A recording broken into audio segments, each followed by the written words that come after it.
ಕೊಟ್ಟಿಗೆಹಾರ ಚಾರ್ಮಾಡಿ ಘಾಟ್ ಸುತ್ತಮುತ್ತ 2 ದಿನಗಳಿಂದ ನಿರಂತರ ಮಳೆ ಸುರಿತಾ ಇದೆ. ನದಿ ಹಳ್ಳ ಕೊಳ್ಳಗಳು ತುಂಬಿ ಹರಿಯುತ್ತಿದ್ದು ಚಾರ್ಮಾಡಿ ಘಾಟ್ನಲ್ಲಿ ಮಂಜು ಮುಸುಕಿದ ವಾತಾವರಣವಿದ್ದು ವಾಹನ ಸವಾರರು ಪರದಾಡುವಂತಾಗಿದೆ. ಶುಕ್ರವಾರ ರಾತ್ರಿ ನೀರಿನ ಬಾಟಲ್ ತುಂಬಿದ ಲಾರಿಯೊಂದು ಮಂಜಿನಿಂದ ದಾರಿ ಕಾಣದೆ 100 ಅಡಿ ಪ್ರಪಾತಕ್ಕೆ ಬಿದ್ದಿದೆ. ಅದೃಷ್ಟವಶಾತ್ ಲಾರಿ ಚಾಲಕ ಹಾಗೂ ಕ್ಲೀನರ್ಗೆ ಯಾವುದೇ ಪ್ರಾಣಾಪಾಯವಾಗಿಲ್ಲ. ಲಾರಿ ಬಿದ್ದ ಜಾಗದಲ್ಲಿ ಬೃಹದಾಕಾರದ ಮರವಿದ್ದು ಆ ಮರಕ್ಕೆ ಲಾರಿ ತಗುಲಿ ನಿಂತಿದೆ. ಆ ಮರ ಇಲ್ಲದಿದ್ದರೆ 1000 ಅಡಿ ಪ್ರಪಾತಕ್ಕೆ ಲಾರಿ ಹೋಗಿ ಬೀಳ್ತಾ ಇತ್ತು.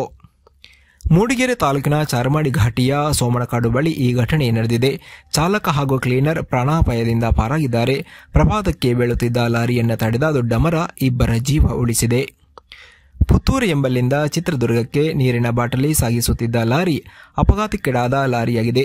ಸ್ಥಳೀಯರು ಲಾರಿ ಚಾಲಕ ಹಾಗೂ ಕ್ಲೀನರ್ ಇವರನ್ನ ರಕ್ಷಣೆ ಮಾಡಿದ್ದಾರೆ.